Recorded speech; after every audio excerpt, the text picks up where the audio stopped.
നമസ്കാരം. City vision വാർത്തകളിലേക്ക് സ്വാഗതം. നോക്കാം ഇന്നത്തെ പ്രധാന വാർത്തകൾ. മൂന്നാറിൽ വീണ്ടും വിനോദസഞ്ചാരികളെ ജീപ്പ് ഡ്രൈവർമാർ ആക്രമിച്ചുവെന്ന വാർത്ത അടിസ്ഥാനരഹിതം. മൂന്നാർ 2-ാം മൈലിൽ ജീപ്പിന് മുകളിൽ കയറിയിരുന്ന് ചിത്രം പകർത്തുന്നത് ചോദ്യം ചെയ്ത ജീപ്പ് ഡ്രൈവറെ വിനോദസഞ്ചാരികളായ യുവാക്കൾ കയ്യേറ്റം ചെയ്യുന്ന ദൃശ്യങ്ങൾ പുറത്ത്. ദേശീയപാത 85-ൽ തലക്കോടിന് സമീപം ടൂറിസ്റ്റ് ബസ്സിന് തീപിടിച്ചു. ഇന്നലെ രാത്രിയിലായിരുന്നു അപകടം നടന്നത്. രാജാക്കാട് ഭാഗത്തു നിന്ന് കല്യാണ ആവശ്യത്തിന് പോയ സഞ്ചരിച്ചു വരുന്ന ബസ്സാണ് അഗ്നിക്കിരയായത്. അപകടത്തിൽ ആർക്കും പരിക്കില്ല. മൂന്നാർ മേഖലയിൽ കാട്ടാനകളുടെ ശല്യം വർദ്ധിച്ചു വരുന്ന സാഹചര്യത്തിൽ ജാഗ്രതാ നടപടികൾ കൂടുതൽ ശക്തമാക്കി വനം വകുപ്പ്. വേനൽക്കാലം ആരംഭിച്ചതോടെ മൂന്നാറിന്റെ സമീപയിടങ്ങളിൽ നിന്നും ആനകൾ മൂന്നാറിലേക്ക് എത്തുന്നുണ്ടെന്ന് വനം വകുപ്പിന്റെ വിലയിരുത്തൽ. ഇടുക്കിയിൽ കേരള ബാങ്കിനായി 1.5 കോടിയിലധികം രൂപ മുടക്കി സ്വന്തമായി കെട്ടിടം നിർമ്മിച്ചിട്ട് 1.5 പതിറ്റാണ്ട് പിന്നിട്ടിട്ടും ഉദ്ഘാടനം പോലും ചെയ്യാൻ കഴിഞ്ഞിട്ടില്ല. കേരള ബാങ്ക് 2011-ൽ നെടുങ്കണ്ടത്ത് നിർമ്മിച്ച കെട്ടിടമാണ് 2026-ലും അനാഥമായി കിടക്കുന്നത്. വിശദമായ വാർത്തകളിലേക്ക്. മൂന്നാറിൽ വീണ്ടും വിനോദസഞ്ചാരികളെ ജീപ്പ് ഡ്രൈവർമാർ ആക്രമിച്ചുവെന്ന് സോഷ്യൽ മീഡിയയിൽ പ്രചരിക്കുന്ന വാർത്ത അടിസ്ഥാനരഹിതം. മൂന്നാർ 2-ാം മൈലിൽ ജീപ്പിന് മുകളിൽ കയറിയിരുന്ന് ചിത്രങ്ങൾ പകർത്തുന്നത് ചോദ്യം ചെയ്ത ജീപ്പ് ഡ്രൈവറെ വിനോദസഞ്ചാരികളായ യുവാക്കൾ കയ്യേറ്റം ചെയ്യുന്ന ദൃശ്യങ്ങൾ പുറത്ത്. ദൃശ്യങ്ങൾ സിറ്റി വിഷന് ലഭിച്ചു. ഇതിനുശേഷം ചോദിക്കാനെത്തിയ മറ്റ് ജീപ്പ് ഡ്രൈവർമാരുടെ ദൃശ്യങ്ങളാണ് വിനോദസഞ്ചാരികൾ പുറത്തുവിട്ടത്. സംഭവത്തിൽ ഡ്രൈവർമാരിൽ ഒരാളെ പോലീസ് കസ്റ്റഡിയിലെടുത്തു. വിനോദസഞ്ചാരികൾക്കെതിരെ നടപടി സ്വീകരിക്കുമെന്ന മൂന്നാർ ഡിവൈഎസ്പി.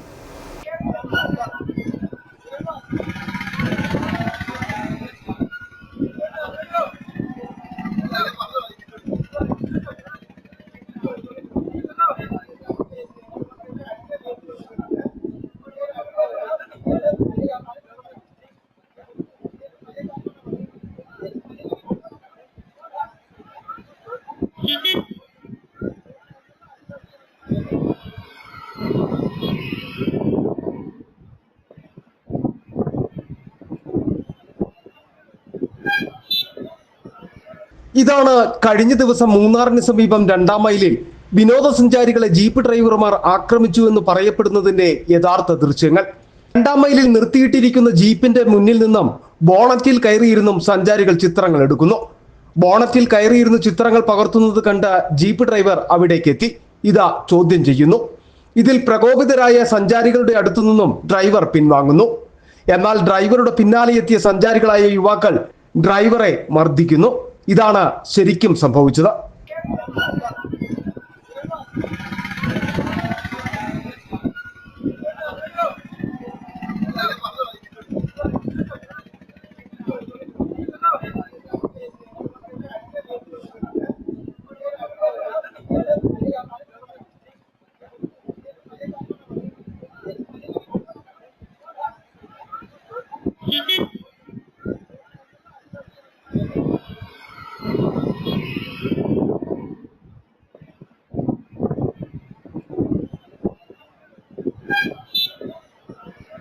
എന്നാൽ ഇതിനുശേഷം മറ്റു ഡ്രൈവർമാർ എത്തിയപ്പോൾ വാഹനത്തിൽ കയറിയിരുന്ന സഞ്ചാരികൾ പകർത്തിയ ദൃശ്യങ്ങളാണ് സോഷ്യൽ മീഡിയയിൽ പ്രചരിക്കുന്നത്. മർദ്ദിച്ച വിനോദസഞ്ചാരികൾ മദ്യലഹരിയിലായിരുന്നുവെന്നും പറയപ്പെടുന്നു. സംഭവത്തിൽ മൂന്നാർ പോലീസ് ഡ്രൈവർമാരിൽ ഒരാളെ കസ്റ്റഡിയിലെടുത്തിട്ടുണ്ട്. അതേസമയം ഡ്രൈവറെ മർദ്ദിക്കുന്ന CCTV ദൃശ്യങ്ങൾ പുറത്തു വന്നതോടെ വിനോദസഞ്ചാരികൾക്കെതിരെ നടപടി ഉണ്ടാകുമെന്ന് പോലീസും വ്യക്തമാക്കി. City vision, Munnar. ദേശീയപാത 85-ൽ തലക്കോടിന് സമീപം ടൂറിസ്റ്റ് ബസ്സിന് തീപിടിച്ചു. ഇന്നലെ രാത്രിയിലായിരുന്നു അപകടം നടന്നത്. രാജാക്കാട് ഭാഗത്തു നിന്ന് കല്യാണ ആവശ്യത്തിന് പോയവർ സഞ്ചരിച്ചിരുന്ന ബസ്സാണ് അഗ്നിക്കിരയായത്. അപകടത്തിൽ ആർക്കും പരിക്കില്ല. ഇന്നലെ രാത്രി 10 മണിയോടെ ദേശീയപാത 85-ൽ തലക്കോട് സ്കൂളിന് സമീപം വെച്ചാണ് ടൂറിസ്റ്റ് ബസ്സിന് തീപിടിച്ചത്. രാജാക്കാട് ഭാഗത്തു നിന്നും വിവാഹ ആവശ്യത്തിനായി പോയവർ സഞ്ചരിച്ചിരുന്ന വാഹനമാണ് അഗ്നിക്കിരയായത്.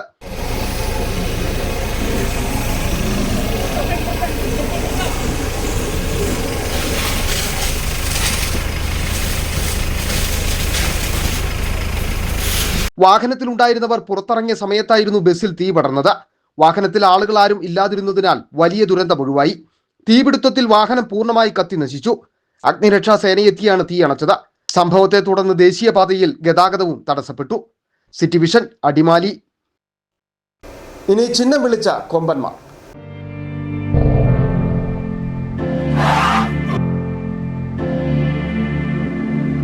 മൂന്നാർ മേഖലയിൽ കാട്ടാനകളുടെ ശല്യം വർദ്ധിച്ചു വരുന്ന സാഹചര്യത്തിൽ ജാഗ്രതാ നടപടികൾ കൂടുതൽ ശക്തമാക്കി വനം വകുപ്പ്.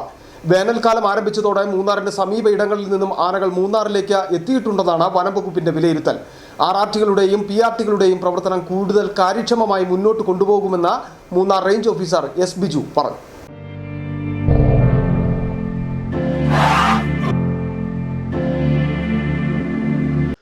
വേനൽക്കാലം ആരംഭിച്ചതു മുതൽ മൂന്നാർ മേഖലയിൽ കാട്ടാനശല്യം വർദ്ധിച്ചു വരുന്ന സ്ഥിതിയുണ്ട്. പടയപ്പ അടക്കമുള്ള ഒറ്റയാന്മാർക്ക് പുറമെ ചെറുതും വലുതുമായ കാട്ടാനക്കൂട്ടങ്ങളും ജനവാസ മേഖലയിലേക്ക് എത്തുന്ന സാഹചര്യമുണ്ട്. കാട്ടാനശല്യം വർദ്ധിച്ചതോടെ ജാഗ്രതാ നടപടികൾ വനംവകുപ്പ് കൂടുതൽ ശക്തമാക്കി. വേനൽക്കാലം ആരംഭിച്ചതോടെ മൂന്നാറിന്റെ സമീപ ഇടങ്ങളിൽ നിന്നും ആനകൾ മൂന്നാർ മേഖലയിലേക്ക് എത്തിയിട്ടുണ്ടെന്നാണ് വനംവകുപ്പിന്റെ വിലയിരുത്തൽ. ആർആർടികളുടെയും പിആർടികളുടെയും പ്രവർത്തനം കൂടുതൽ കാര്യക്ഷമമായി മുന്നോട്ട് കൊണ്ടുപോവുകയാണെന്ന് Munnar range officer S Biju പറഞ്ഞു. നമ്മൾ സ്ഥിരമുള്ള ആനകൾ കൂടാതെ ഈ സീസണിൽ മറ്റു ഭാഗങ്ങളിൽ നിന്ന് ആനകൾ മൂന്നാറിലേക്ക് എത്താറുണ്ട്. ആനകളൊക്കെ 2-3 ആനകൾ പുതുതായിട്ട് വന്ന് തുടങ്ങിയിട്ടുണ്ട്. അപ്പോൾ ഇനിയുള്ള 6 മാസം നമ്മൾ കൂടുതൽ ശ്രദ്ധിക്കേണ്ട സമയമാണ്. പക്ഷേ നമ്മുടെ സംവിധാനങ്ങളെല്ലാം വളരെ കൃത്യമായിട്ട് ഇപ്പോൾ പ്രവർത്തിക്കുന്നുണ്ട്. ആർആർടി സംവിധാനം പ്രവർത്തിക്കുന്നുണ്ട്, അതുപോലെ പിആർടി സംവിധാനം പ്രോപ്പറായിട്ട് പ്രവർത്തിക്കുന്നുണ്ട്. നമ്മൾ കൂടുതൽ ആളുകളെ ആഡ് ചെയ്തിട്ട് നമ്മുടെ മെസ്സേജ് അലർട്ട് സിസ്റ്റം കൃത്യമായിട്ട് പ്രവർത്തിക്കുന്നുണ്ട്. പിന്നെ ഇതിൻ്റെ എല്ലാ 2-3 ദിവസം ഇരിക്കലും തന്നെ നമ്മൾ DF ലെവലിലും അല്ലെങ്കിൽ CF ലെവലിലും ഒക്കെ ഈ സ്ഥിതിഗതികൾ വിലയിരുത്തുകയും ചെയ്യുന്നുണ്ട്. വലിയ കുഴപ്പമില്ലാതാണ് ഇപ്പോൾ കാര്യങ്ങൾ മുന്നോട്ട് പോകുന്നത്. കാട്ടുകൊമ്പൻ പടയപ്പ നിലവിൽ മതപ്പാടിലാണ്. കഴിഞ്ഞ ദിവസങ്ങളിലൊക്കെയും കാട്ടാന ദേശീയപാതയിലിറങ്ങി ഗതാഗത തടസ്സം തീർത്തിരുന്നു. വേനൽ കനക്കുന്നതോടെ കാട്ടാനശല്യം ഇനിയും രൂക്ഷമാകുമോ എന്ന ആശങ്ക ആളുകൾക്കുണ്ട്.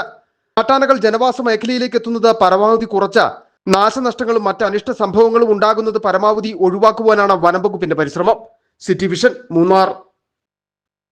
ഇടുക്കിയിൽ കേരള ബാങ്കിനായി 1.5 കോടിയിലധികം രൂപ മുടക്കി സ്വന്തമായി കെട്ടിടം നിർമ്മിച്ചിട്ട് 1.5 പതിറ്റാണ്ട് പിന്നിട്ടിട്ടും ഇന്നും ഉദ്ഘാടനം പോലും നടത്തുവാൻ കഴിഞ്ഞിട്ടില്ല.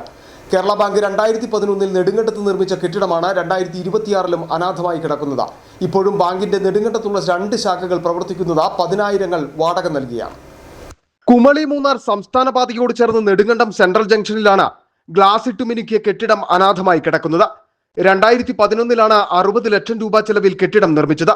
എന്നാൽ ഉദ്ഘാടനം പോലും നടത്താതെ അനാഥമായി കിടന്ന കെട്ടിടം 5 വർഷത്തിന് ശേഷം വീണ്ടും 90 ലക്ഷം രൂപ മുടക്കി നവീകരണം നടത്തി. ഇതിനിടയിൽ ഭരണസമിതി മാറിയെങ്കിലും ബാങ്ക് പുതിയ കെട്ടിടത്തിലേക്ക് മാറ്റിയില്ല. ആദ്യം നിർമ്മിച്ച കെട്ടിടത്തിന്റെ ഏറിയ ഭാഗവും പൊളിച്ചു നീക്കി മുകളിലത്തെ നിലയിൽ ഓഡിറ്റോറിയം ഉൾപ്പെടുത്തിയാണ് 2ാം ഘട്ട നിർമ്മാണം നടത്തിയത്. ഇതിനിടയിൽ കനത്ത മഴയെ തുടർന്ന് കെട്ടിടത്തിന് പിൻവശത്തെ സ്വകാര്യ വ്യക്തിയുടെ പുരയിടത്തിലെ മണ്ണിട്ട് ഇടിഞ്ഞു വീണതോടെ 24 ലക്ഷത്തോളം രൂപ ചെലവഴിച്ചാണ് സംരക്ഷണ ഭിത്തി നിർമ്മിച്ചത്. നിർമ്മാണം പൂർത്തിയാക്കി കാട് കയറി നശിക്കുവാൻ വിട്ടു നൽകിയ കെട്ടിടത്തിന്റെ ഉദ്ഘാടനം എന്ന് നടക്കുമെന്ന് മാത്രം ആർക്കും അറിയില്ല. കോടിക്കണക്കിന് രൂപ ഉപയോഗിച്ച് നിർമ്മിച്ച കെട്ടിടത്തിന്റെ നഗ്നമായ അഴിമതി നടന്നു എന്നുള്ളതിന്റെ തെളിവാണ് ഈ കെട്ടിടം ഇപ്പോഴും ഇങ്ങനെ കിടക്കുന്നത്. നെടുങ്കണ്ടത്ത് 2 കേരള ബാങ്കിന്റെ ശാഖകൾ പ്രവർത്തിക്കുന്നുണ്ട്. ഈ കെട്ടിടത്തിലേക്ക് ആ ശാഖകൾ മാറ്റി പ്രവർത്തിക്കുന്നതിനുള്ള എന്ത് തടസ്സമാണ് എന്ന് കേരള ബാങ്ക് ജനങ്ങളെ ബോധ്യപ്പെടുത്തണം. ഇത് വലിയ സാമ്പത്തിക അഴിമതിക്ക് കാരണമായിട്ടുള്ള സ്ഥാപനമാണ്. അഴിമതി നടത്തിയ ആളുകളെ കണ്ടെത്തണം. ആ അഴിമതികൾ പുറത്തു കൊണ്ടുവരണം. 2-3 ഘട്ടങ്ങളിലായി 2 കോടിയോളം രൂപയാണ് ഈ കെട്ടിടത്തിന്റെ നിർമ്മാണത്തിനായി ചെലവഴിച്ചിട്ടുള്ളത്. ഇഴജന്തുക്കളുടെയും തെരുവുനായ്ക്കളുടെയും കേന്ദ്രമായ കെട്ടിടം അടിയന്തരമായി തുറന്ന് പ്രവർത്തനം ആരംഭിക്കണമെന്നതാണ് നാട്ടുകാരുടെ ആവശ്യം. City vision, Nedumkandam. സംസ്ഥാനത്തിന്റെ വിവിധ ഭാഗങ്ങളിൽ ലഹരി വ്യാപനത്തിന്റെ ഹോട്ട്സ്പോട്ടുകൾ രൂപം കൊള്ളുന്നുവെന്ന എക്സൈസ് ഇന്റലിജൻസിന്റെ വിവരത്തിന്റെ അടിസ്ഥാനത്തിൽ മൂന്നാറിൽ വിവിധ ടൂറിസ്റ്റ് മേഖലകളിൽ പരിശോധന നടത്തി എക്സൈസ് സംഘം. പരിശോധനയിൽ കഞ്ചാവും പുകയില ഉൽപ്പന്നങ്ങളും കണ്ടെത്തി. ഇന്റലിജൻസ് ജോയിന്റ് എക്സൈസ് കമ്മീഷണറുടെ നിർദ്ദേശപ്രകാരം നടത്തുന്ന ഓപ്പറേഷൻ റെഡ് സോണിന്റെ ഭാഗമായിട്ടാണ് മൂന്നാറിലും പരിശോധന നടത്തിയത്. മൂന്നാർ, ദേവികുളം, പഴയ മൂന്നാർ, പോതമേട് എന്നിവിടങ്ങളിലെ ഹോട്ട്സ്പോട്ടുകളിൽ ഇടുക്കി എക്സൈസ് ഇന്റലിജൻസ് വിഭാഗവും മൂന്നാർ സർക്കിൾ, ദേവികുളം റേഞ്ച് ടീമും സംയുക്തമായി നടത്തിയ പരിശോധനയിൽ കഞ്ചാവും ലഹരി വസ്തുക്കളും പുകയില ഉൽപ്പന്നങ്ങളും കണ്ടെത്തി. അവിടെ ദേവികുളം എക്സൈസ് റേഞ്ച് ടീം, അതുപോലെ തന്നെ മൂന്നാർ എക്സൈസ് സർക്കിൾ ടീം, പിന്നെ ഇടുക്കി ഡിവിഷന്റെ ഇന്റലിജൻസ് വിഭാഗം, ഇങ്ങനെ ഇപ്പോൾ നമ്മൾ 3 പേര് സംയുക്തമായിട്ടാണ് ഇപ്പോൾ പരിശോധന നടത്തുന്നത്. അപ്പോൾ പൊതുജനങ്ങൾ അനധികൃത മദ്യം, മയക്കുമരുന്ന് എന്നിവയെക്കുറിച്ച് എന്തെങ്കിലും വിവരം കിട്ടുകയാണെങ്കിൽ നമ്മുടെ ഒഫീഷ്യൽ നമ്പറുകളിലേക്ക് പരാതി പറയാൻ നമ്മൾ ഇതിലൂടെ അഭ്യർത്ഥിക്കുകയാണ്. സംശയകരമായ സ്ഥലങ്ങൾ, സ്ഥാപനങ്ങൾ, വാഹനങ്ങൾ തുടങ്ങിയവയാണ് കൂടുതലും പരിശോധിച്ചത്.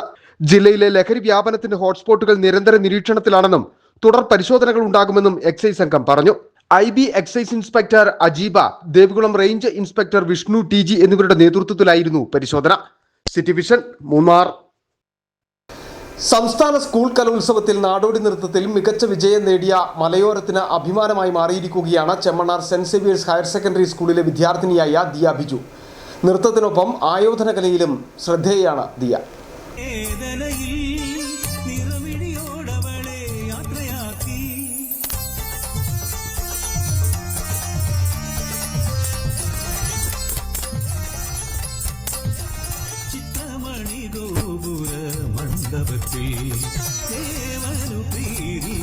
നൃത്തമാടി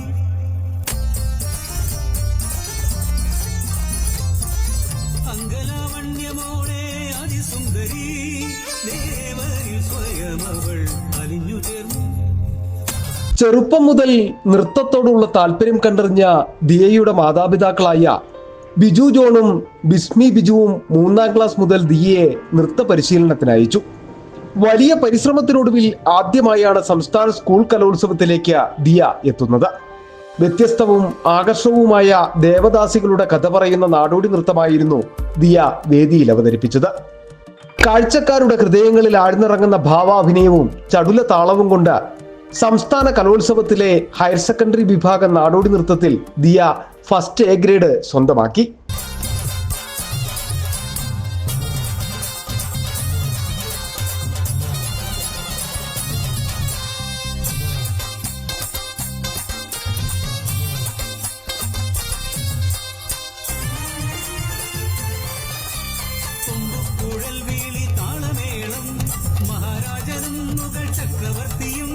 അധ്യാപകരുടെയും മാതാപിതാക്കളുടെയും സുഹൃത്തുക്കളുടെയും പിന്തുണയാണ് സംസ്ഥാന കലോത്സവത്തിലെത്താൻ പ്രചോദനമായതെന്ന ദിയ. ഫ്രണ്ട്സിൻ്റെ അടുത്ത് ഭയങ്കര സപ്പോർട്ടായിരുന്നു. എല്ലാ കാര്യത്തിനും നിനക്ക് കിട്ടും, നിന്നെ കൊണ്ട് പറ്റും, അങ്ങനെ എല്ലാം പറഞ്ഞ് കുറേ പേര് എല്ലാവരും അങ്ങനെയായിരുന്നു. പിന്നെ സ്കൂളിൽ നിന്നും നല്ല സപ്പോർട്ടോടെ ഞാൻ പോയത്. സംസ്ഥാന കലോത്സവം വേറിട്ട അനുഭവമെന്നും കഴിവുകളുടെ കലാപ്രകടനം കാണണമെങ്കിൽ സംസ്ഥാന കലോത്സവത്തിൽ എത്തണമെന്നും ദിയ പറയുന്നു. കുറേ വ്യത്യാസമുണ്ട്. കാരണം ജില്ലയിൽ അത്രയും നാൾ നമ്മൾ നിന്നോട്ടേ അല്ല സ്റ്റേറ്റ്. ഞാൻ ആദ്യമായിട്ട് സ്റ്റേറ്റ് കാണുന്നത്. ഓരോ കുട്ടികളും ഭയങ്കര മികച്ചതായിട്ടാണ് പെർഫോം ചെയ്യുന്നത്. അപ്പം നമ്മൾ ജില്ല വരെ ഇട്ട എഫോർട്ടല്ല ഇടേണ്ടതെന്ന് എനിക്ക് അന്ന് അവിടെ ചെന്നപ്പോൾ മനസ്സിലായി. അപ്പം ഞാൻ അതുവരെ ഇട്ട എഫോർട്ടിന് ഇരട്ടിയിട്ടാണ് ഞാൻ കളിച്ചത്. അങ്ങനെയാണ് എ ഗ്രേഡ് കിട്ടുള്ളൂ എന്ന് എനിക്ക് മനസ്സിലായി. നൃത്ത അധ്യാപകരായ ഡോക്ടർ കുമാർ, സോണ പി ഷാജി എന്നിവരുടെ കീഴിലാണ് ദിയ പരിശീലനം നേടുന്നത്. നൃത്ത പരിശീലനത്തിനൊപ്പം ദിയ ആയോധന കലയിലും കഴിഞ്ഞ 10 വർഷമായി പരിശീലനം നടത്തുന്നുണ്ട്. സംസ്ഥാന കലോത്സവത്തിൽ പങ്കെടുത്ത് നാടിന് അഭിമാനമായി മാറുകയും നൃത്തം ഹൃദയത്തോട് ചേർത്ത് വെക്കുകയും ചെയ്യുമ്പോൾ ദിയ ഒരു കാര്യം കൂടി പറഞ്ഞു വെക്കുന്നുണ്ട്. ഇന്നത്തെ കാലഘട്ടത്തിൽ നൃത്തം മാത്രമല്ല, ആയോധന കലയും വളർന്നു വരുന്ന പെൺതലമുറകൾക്ക് പകർന്നു കൊടുക്കേണ്ടതുണ്ട് എന്നത്. സിറ്റി വിഷൻ, രാജകുമാരി. ചെറിയൊരു ഇടവേള, വളരെ പെട്ടെന്ന് മടങ്ങിയെത്താം.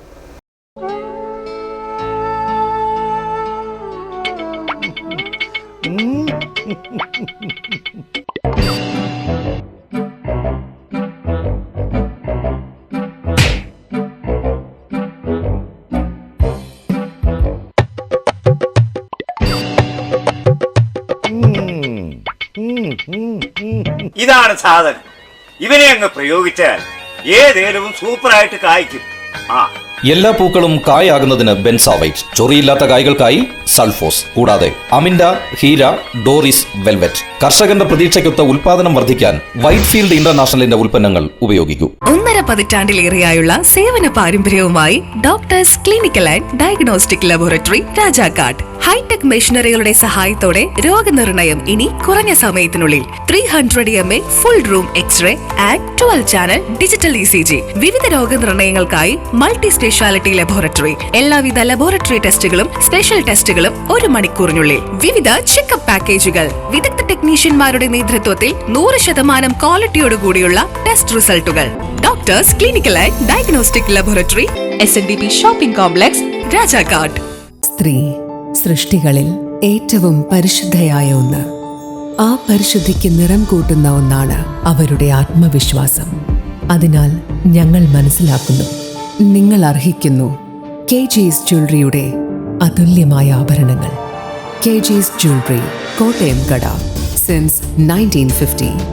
പരിശുദ്ധ സ്വർണം വിശ്വസ്ത കരങ്ങളിലൂടെ Our shops: Kattapana, Cheruthoni, Adimali, Nedungandam, Rajakad.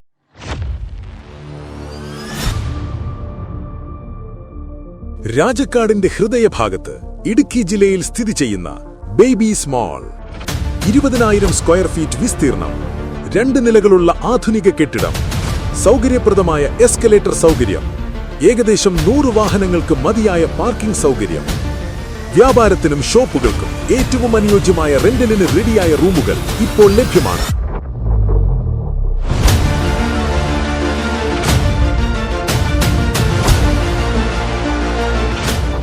ടൗണിന്റെ മധ്യഭാഗത്തുള്ള മികച്ച ലൊക്കേഷൻ, ഉയർന്ന ഉപഭോക്തൃ സാന്നിധ്യം, നിങ്ങളുടെ ബിസിനസ്സിന് മികച്ച അവസരം, ഷോപ്പ് തുറക്കാൻ ഏറ്റവും അനുയോജ്യമായ സ്ഥലം, ബേബീസ് മാൾ, രാജക്കാട്. ഇന്ന് തന്നെ ബന്ധപ്പെടുക 9061415447. വീണ്ടും വാർത്തകളിലേക്ക്. ഉടുമ്പൻചോല നിയോജക മണ്ഡലം കേരള കോൺഗ്രസ് ജോസഫ് വിഭാഗത്തിന് വേണമെന്ന പ്രാദേശിക നേതൃത്വത്തിന്റെ ആവശ്യത്തിന് മറുപടിയുമായി KPCC secretary MN Gopi. Idukki ജില്ലയിലെ ആകെ 5 സീറ്റുകളിൽ 3 കോൺഗ്രസും 2 സീറ്റുകളിൽ കേരള കോൺഗ്രസ് ജോസഫ് വിഭാഗവുമാണ് മത്സരിക്കുക. ഉടുമ്പൻചോലയിലടക്കം മത്സരിക്കണമെന്ന ആവശ്യം രാഷ്ട്രീയ വിവേകം ഉള്ളവർ ഉന്നയിക്കില്ല എന്നും ഇടുക്കിയിലെ 5 സീറ്റുകളിലും ഐക്യ ജനാധിപത്യ മുന്നണി എത്തുമെന്നും അതിനുള്ള അനുകൂലമായ രാഷ്ട്രീയ സാഹചര്യമാണ് നിലവിലുള്ളതെന്നും MN ഗോപി പ്രതികരിച്ചു. ഇടുക്കി ജില്ലയിലാകെ 5 സീറ്റുകളാണുള്ളത്. അതിൽ 3 സീറ്റ് കോൺഗ്രസും 2 സീറ്റിൽ കേരള കോൺഗ്രസുമാണ് മത്സരിക്കാൻ സാധ്യത. ഇപ്പൊ വരുന്ന ഈ അവകാശവാദമൊക്കെ ഒറ്റപ്പെട്ട ശബ്ദങ്ങളാണ്. അതൊന്നും ഒരു രാഷ്ട്രീയ പാർട്ടിയുടെ തീരുമാനത്തിന്റെ ഒന്നും അടിസ്ഥാനത്തിലാണെന്ന് ഞങ്ങൾ കരുതുന്നില്ല. പ്രത്യേകിച്ചും ഇടുക്കി ജില്ലയിൽ 5 seat 3 seat Joseph group Kerala കോൺഗ്രസിന് വേണമെന്നൊക്കെ അവരൊന്നും ആവശ്യപ്പെടാൻ സാധ്യതയില്ല എന്ന് നിങ്ങൾക്കറിയാലോ. ഈ സാമാന്യ ബോധമുള്ള ആളുകളൊന്നും അങ്ങനെ ഒരു അവകാശവാദമൊന്നും ഉന്നയിക്കാൻ സാധ്യതയില്ല. ഇത് ഒറ്റപ്പെട്ട ശബ്ദം ഏതോ കോണിൽ നിന്നുണ്ടായതാണ്. അത് മാധ്യമങ്ങൾ ചർച്ചയാക്കിയപ്പോൾ അത് ചർച്ചയായി മാറിയത് മാത്രമേ ഉള്ളൂ. രാഷ്ട്രീയപരമായി വിവേകമുള്ള ആളുകളാരും ഇത്തരം ഒരു അവകാശവാദം പ്രത്യേകിച്ച് കേരള കോൺഗ്രസ് ജോസഫ് ഗ്രൂപ്പ് അങ്ങനെ നടത്തും എന്ന് നമ്മൾ കരുതുന്നില്ല. കട്ടപ്പന തെവരയാറിൽ നിന്നും ഏലക്ക കടത്തിയ കുപ്രസിദ്ധ മോഷ്ടാക്കൾ കാമാക്ഷി ബിജുവിനെയും മകൻ ബിബിൻ ബിജുവിനെയും കട്ടപ്പന പോലീസ് പിടികൂടി. പ്രതികളായ അച്ഛനെയും മകനെയും കട്ടപ്പന പോലീസ് നെടുങ്കണ്ടത്തെത്തിച്ച തെളിവെടുപ്പ് നടത്തിയ ശേഷം ദേവികുളം കോടതിയിൽ ഹാജരാക്കി റിമാൻഡ് ചെയ്തു. വിവിധ പ്രദേശങ്ങളിൽ ഭവനഭേദന കേസുകളിലും വാഹന മോഷണ കേസുകളിലും പ്രതിയായ കാമാക്ഷി വലിയ പറമ്പിൽ വീട്ടിൽ കാമാക്ഷി SI എന്ന് വിളിക്കുന്ന ബിജു, മകൻ വിപിൻ ബിജു എന്നിവരെയാണ് കട്ടപ്പന പോലീസ് പിടികൂടിയത്. നെടുങ്കണ്ടം പടിഞ്ഞാറക്കവലയിലെ മലഞ്ചരക്ക് വ്യാപാര കേന്ദ്രത്തിൽ എത്തിച്ച് തെളിവെടുപ്പ് നടത്തി നെടുങ്കണ്ടത്തെത്തിച്ച് ഏലക്ക വിൽപ്പന നടത്തുവാൻ സഹായിച്ച മറ്റൊരു വാഹനവും കട്ടപ്പന പോലീസ് കസ്റ്റഡിയിലെടുത്തു. കട്ടപ്പന തെവരയാറിൽ പള്ളിക്ക് എതിർവശത്ത് പ്രവർത്തിക്കുന്ന വീടോട് കൂടിയ സ്റ്റോറിൽ നിന്നുമാണ് കഴിഞ്ഞ മാസം 29-ാം തീയതി രാത്രിയിൽ 220 കിലോയോളം വരുന്ന പച്ച ഏലക്ക അച്ഛനും മകനും കൂടി മോഷ്ടിച്ചത്. ഈ ഏലക്ക പിറ്റേന്ന് 30-ാം തീയതി പരിചയക്കാരനായ കൗമാരക്കാരന്റെ സഹായത്തോടെ രാവിലെ 9 മണിക്ക് ശേഷം നെടുങ്കണ്ടത്തെ മലഞ്ചരക്ക് വ്യാപാര കേന്ദ്രത്തിൽ എത്തിച്ച വിൽപ്പന നടത്തുകയായിരുന്നു. കട്ടപ്പന DYSP VA നിഷാദ് മോന്റെ നേതൃത്വത്തിലുള്ള സംഘം പ്രതികളെ പിടികൂടുകയായിരുന്നു. മോഷണം നടത്തി കിട്ടുന്ന തുക കൊണ്ട് ആഡംബര വാഹനങ്ങളും വസ്തുക്കളും വാങ്ങിക്കൂട്ടുന്ന ബിജുവിന്റെ പേരിൽ കേരളത്തിലെ വിവിധ പോലീസ് സ്റ്റേഷനുകളിലായി 500ഓളം മോഷണ കേസുകളുണ്ട്. വിവിധ കേസുകളിലായി 15 വർഷത്തോളം ജയിൽ ശിക്ഷ അനുഭവിച്ചിട്ടുമുണ്ട്. പീരുമേട് ജയിലിൽ കഴിഞ്ഞു വന്നിരുന്ന ബിജുവിനെ 2023 ഫെബ്രുവരിയിൽ കാപ്പ ചുമത്തി വിയ്യൂർ സെൻട്രൽ ജയിലിലേക്ക് മാറ്റിയിരുന്നു. ബിജുവിന്റെ മകനും നിരവധി മോഷണ കേസുകളിലെ പ്രതിയാണ്.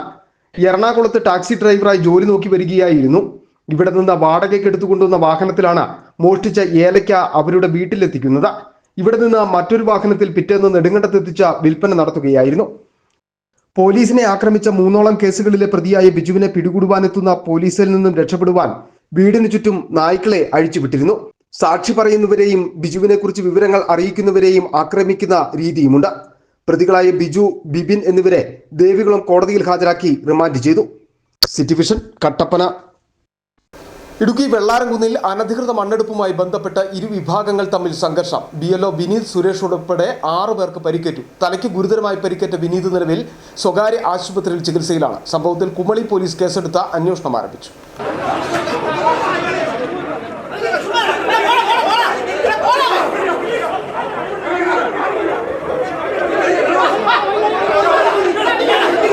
കഴിഞ്ഞ ബുധനാഴ്ച രാത്രി 8:30-യോടെ വെള്ളാരംകുന്ന് ടൗണിലായിരുന്നു സംഘർഷത്തിന്റെ തുടക്കം. പ്രദേശത്ത് അനുമതിയില്ലാതെ മണ്ണെടുത്ത് കടത്തുന്നതായി ലഭിച്ച രഹസ്യ വിവരത്തെ തുടർന്ന് കുമളി പോലീസ് 3 ടിപ്പർ ലോറികൾ കസ്റ്റഡിയിലെടുത്തിരുന്നു. പോലീസ് നടപടിക്ക് പിന്നിൽ ഡൈമുക്ക് സ്വദേശിയും BLOയുമായ വിനീതും സുഹൃത്ത് മോബിനുമാണെന്ന് ആരോപിച്ചാണ് ഒരു സംഘം തർക്കമുന്നയിച്ചത്. വാക്കേറ്റം പിന്നീട് അക്രമാസക്തമാവുകയായിരുന്നു. ആദ്യം ടിപ്പർ ഡ്രൈവർ മോവിനെ മർദ്ദിക്കുകയും ഇത് തടയാനെത്തിയ വിനീത് സുരേഷിനെ 8ഓളം വരുന്ന സംഘം ക്രൂരമായി ആക്രമിക്കുകയുമായിരുന്നു. തലയ്ക്ക് സാരമായി പരിക്കേറ്റ വിനീതിനെ ആദ്യം കുമളി സർക്കാർ ആശുപത്രിയിലും പിന്നീട് വിദഗ്ധ ചികിത്സയ്ക്കായി സ്വകാര്യ ആശുപത്രിയിലേക്ക് മാറ്റി. വിനീതിന്റെ തലയിൽ ആന്തരിക രക്തസ്രാവം ഉണ്ടെന്നാണ് റിപ്പോർട്ടുകൾ. ഞാൻ ഈ സമയം ആനക്കുഴി ഭാഗത്ത് BLO ഡ്യൂട്ടിയിൽ ഫോം വിതരണം ചെയ്തുകൊണ്ടിരിക്കുകയായിരുന്നു. ഞാൻ പെട്ടെന്ന് തന്നെ പുള്ളിയെ രക്ഷിക്കാനും ഹോസ്പിറ്റലിൽ എത്തിക്കാൻ വേണ്ടിയാണ് വെള്ളാരംകുന്ന് എത്തിയത്. അപ്പോൾ ഇത് തടയാൻ ശ്രമിക്കുകയും ഞാൻ BLO ഡ്യൂട്ടിയിലാണെന്ന് പറഞ്ഞെങ്കിലും ഇവർ മോവിൻ്റെ കൂട്ടാളി അല്ലടാ നീ എന്ന് ചോദിച്ചുകൊണ്ട് എന്നെ തലക്കടിച്ച് വീഴ്ത്തി എന്നെ ക്രൂരമായിട്ട് മർദ്ദിക്കുകയായിരുന്നു ചെയ്തത്. അടിച്ച് ബിനു കിന്നരാനിക്കലിൻ്റെ നേതൃത്വത്തിലും അവിടുത്തെ ടിപ്പർ മണ്ണ് മാഫിയ എല്ലാം കൂടി ചേർന്നാണ് എന്നെ മർദ്ദിച്ച് കൊല്ലാൻ തന്നെ ആയിരുന്നു അവരുടെ തീരുമാനം. അപ്പോൾ ആൾക്കാർ ഇടപെട്ട് രക്ഷിച്ച് ഞങ്ങളൊരു കിടക്കാത്ത ഷട്ടറിനകത്താക്കുമായിരുന്നു.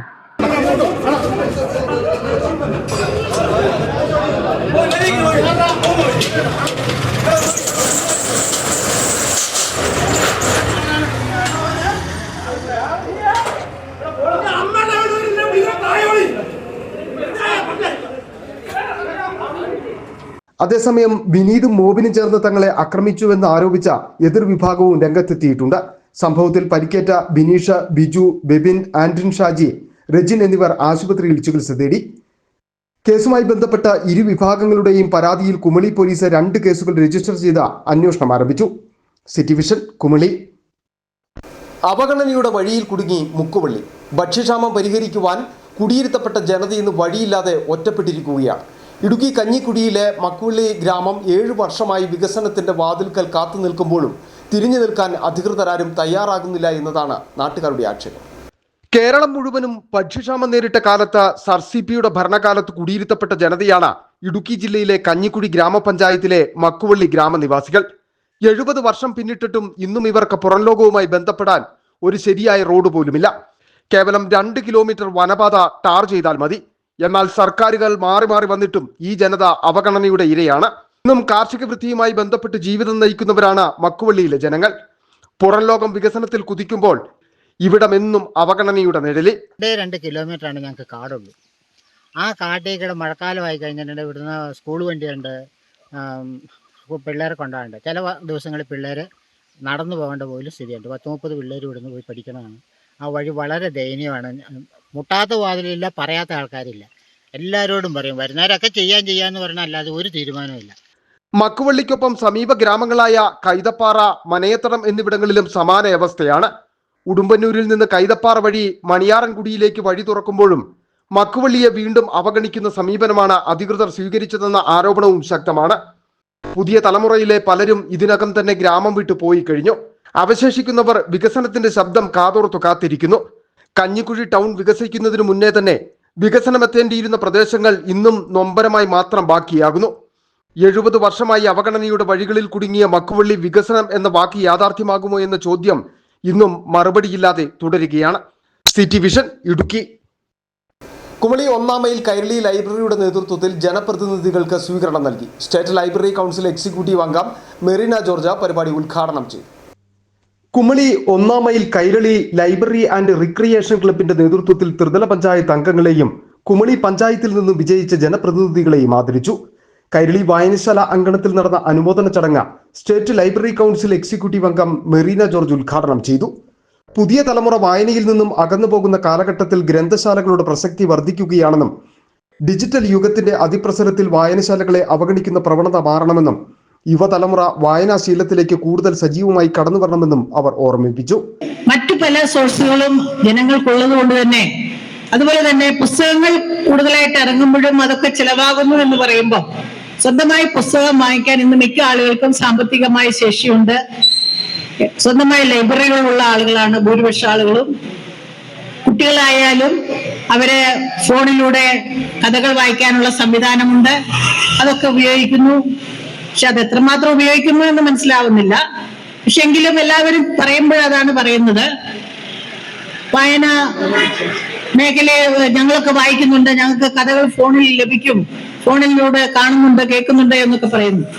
കൈരളി വായനശാല പ്രസിഡന്റ് സണ്ണി പി.എ അധ്യക്ഷത വഹിച്ച യോഗത്തിൽ Kumily panchayat president M.M. Varghese, block panchayat president Bindu Santhosh Panicker, ജില്ലാ പഞ്ചായത്ത് അംഗം ആൻസി ജെയിംസ് എന്നിവരും ത്രിതല പഞ്ചായത്ത് അംഗങ്ങളും പങ്കെടുത്തു. ലൈബ്രറി എക്സിക്യൂട്ടീവ് അംഗങ്ങളായ TC Chacko, Shiju VR, SJ George, Nisha TL എന്നിവർ സംസാരിച്ചു. ചടങ്ങിന് മാറ്റുകൂട്ടിക്കൊണ്ട് കൈരളി പാട്ടുകളരിയിലെ അംഗങ്ങൾ അവതരിപ്പിച്ച സംഗീത പരിപാടിയും അരങ്ങേറി.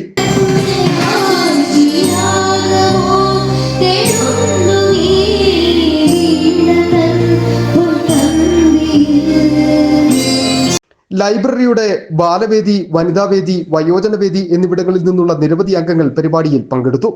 City vision, Kumily. നോക്കാം ഇന്നത്തെ സ്വർണം വെള്ളി നിരക്കുകൾ. ബെന്നീസ് ജുവലറി. സ്വർണം, വെള്ളി, ഡയമണ്ട് ആഭരണങ്ങളുടെ കലവറ. സ്വർണ്ണാഭരണങ്ങൾ ഹോൾസെയിൽ വിലയിൽ സ്വന്തമാക്കാം. 22K 916 ലൈറ്റ് വെയ്റ്റ് ആഭരണങ്ങൾ. രാജ്കോട്ട്, സിംഗപ്പൂർ, ടർക്കിഷ്, കുവൈറ്റ് ആഭരണങ്ങളുടെ ഏറ്റവും പുതിയ കളക്ഷൻസ്. 92.5 വെള്ളി ആഭരണങ്ങൾ. എവർക്കും അനുയോജ്യമായ ബഡ്ജറ്റിൽ 95% എക്സ്ചേഞ്ച് വാല്യൂ ലഭിക്കുന്ന ഡയമണ്ട് ആഭരണങ്ങളുടെ വലിയ ശേഖരം. ഇനി മനസ്സുപോലെ പരിശുദ്ധമായ പൊന്ന്. Benny's jewellery, Benny's tower, bus stand junction, Rajakkad. സ്വർണ്ണ ഗ്രാമിന് 13,355 രൂപ, പവന് 1,06,840 രൂപ, വെള്ളി ഗ്രാമിന് 318 രൂപ. പ്രധാന വാർത്തകൾ ഒരിക്കൽ കൂടി. മൂന്നാറിൽ വീണ്ടും വിനോദസഞ്ചാരികളെ ജീപ്പ് ഡ്രൈവർമാർ ആക്രമിച്ചുവെന്ന വാർത്ത അടിസ്ഥാനരഹിതം. മൂന്നാർ 2-ാം മൈലിൽ ജീപ്പിന് മുകളിൽ കയറിയിരുന്ന് ചിത്രം പകർത്തുന്നത് ചോദ്യം ചെയ്ത ജീപ്പ് ഡ്രൈവറെ വിനോദസഞ്ചാരികളായ യുവാക്കൾ കയ്യേറ്റം ചെയ്യുന്ന ദൃശ്യങ്ങൾ പുറത്ത്. ദേശീയപാത 85-ൽ തലക്കോടിന് സമീപം ടൂറിസ്റ്റ് ബസ്സിന് തീപിടിച്ചു. ഇന്നലെ രാത്രിയിലായിരുന്നു അപകടം നടന്നത്. രാജാക്കാട് ഭാഗത്തു നിന്ന് കല്യാണ ആവശ്യത്തിന് പോയ സഞ്ചരിച്ചു വരുന്ന ബസ്സാണ് അഗ്നിക്കിരയായത്. അപകടത്തിൽ ആർക്കും പരിക്കില്ല. മൂന്നാർ മേഖലയിൽ കാട്ടാനകളുടെ ശല്യം വർദ്ധിച്ചു വരുന്ന സാഹചര്യത്തിൽ ജാഗ്രതാ നടപടികൾ കൂടുതൽ ശക്തമാക്കി വനം വകുപ്പ്. വേനൽക്കാലം ആരംഭിച്ചതോടെ മൂന്നാറിന്റെ സമീപയിടങ്ങളിൽ നിന്നും ആനകൾ മൂന്നാറിലേക്ക് എത്തുന്നുണ്ടെന്ന് വനം വകുപ്പിന്റെ വിലയിരുത്തൽ. ഇടുക്കിയിൽ കേരള ബാങ്കിനായി 1.5 കോടിയിലധികം രൂപ മുടക്കി സ്വന്തമായി കെട്ടിടം നിർമ്മിച്ചിട്ട് 1.5 പതിറ്റാണ്ട് പിന്നിട്ടിട്ടും ഉദ്ഘാടനം പോലും ചെയ്യാൻ കഴിഞ്ഞിട്ടില്ല. കേരള ബാങ്ക് 2011-ൽ നെടുങ്കണ്ടത്ത് നിർമ്മിച്ച കെട്ടിടമാണ് 2026-ലും അനാഥമായി കിടക്കുന്നത്. ഇതോടെ ഈ വാർത്താ ബുള്ളറ്റിൻ പൂർണ്ണമാകുന്നു. നമസ്കാരം.